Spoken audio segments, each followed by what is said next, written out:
जैसी करनी वैसी भरनी। जीवन सचमुच एक अद्भुत और रहस्यमय यात्रा है। हम रोज इस यात्रा में चलते हैं। सुबह से शाम तक असंख्य अनुभवों, भावनाओं और विचारों से गुजरते हैं।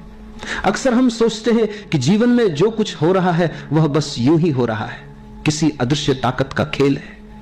लेकिन अगर थोड़ी गहराई से देखा जाए तो समझ में आता है कि हर घटना, हर परिस्थिति, हर मुलाकात के पीछे हमारे अपने ही बीज काम कर रहे हैं।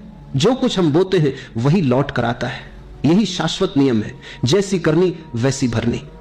अब इस वाक्य को सुनते ही कई लोग डर जाते हैं। उन्हें लगता है कि यह किसी सजा की चेतावनी है, जैसे कोई भगवान बैठा है जो हमारी हर गलती को गिन रहा है और समय आने पर दंड देगा।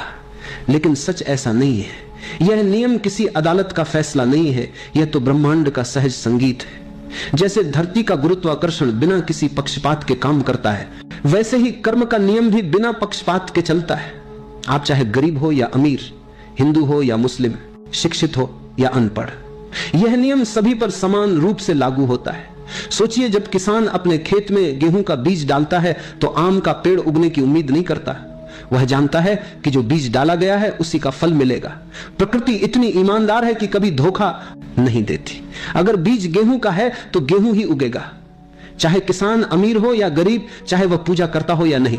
इसी तरह हम जो विचार, भावनाएं और कर्म अपने भीतर और बाहर फैलाते हैं, ब्रह्मांड उन्हें उसी रूप में हमें वापस लौटा देता है। यह कोई चमत्कार नहीं बल्कि अस्तित्व की सीधी सादी गणित है। अगर आप किसी से प्रेम से बात करते हैं, मुस्कान देते हैं, तो सामने वाला भी अनजाने में आपके प्रति कोमल हो जाता है। यह उसकी मजबूरी नहीं बल्कि ऊर्जा का स्वाभाविक आदान प्रदान है। जैसे आप पर्वतों में जाग कर रहे हेलो बोले तो पहाड़ उसी स्वर में आपको हेलो लौट आता है। आप क्रोध से बोलेंगे तो वही क्रोध प्रतिध्वनि बनकर लौटेगा। ब्रह्मांड भी ऐसा ही एक विशाल पर्वत है।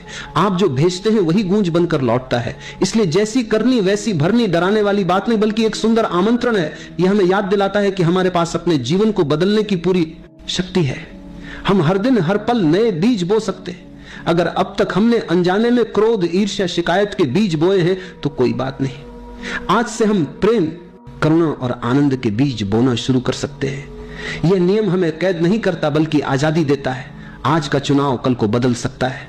तो इस रहस्य को अपने भीतर महसूस करो, अपने विचारों को देखो, अपने शब्दों को सुनो, अपने कर्मों को पहचानो। यही सजगता का पहला कदम है। जब तुम इस नियम को समझ लेते हो तो जीवन डर नहीं बल्कि उत्सव बन जाता है, क्योंकि तब तुम्हें पता होता है जो बोगे वही खेल उठेगा। जीवन में सबसे गहरा और अटल सत्य है कारण और परिणाम का नियम। यह नियम इतना सीधा है कि एक बच्चे की समझ में भी आ सकता है, लेकिन हम बड़े होकर इसे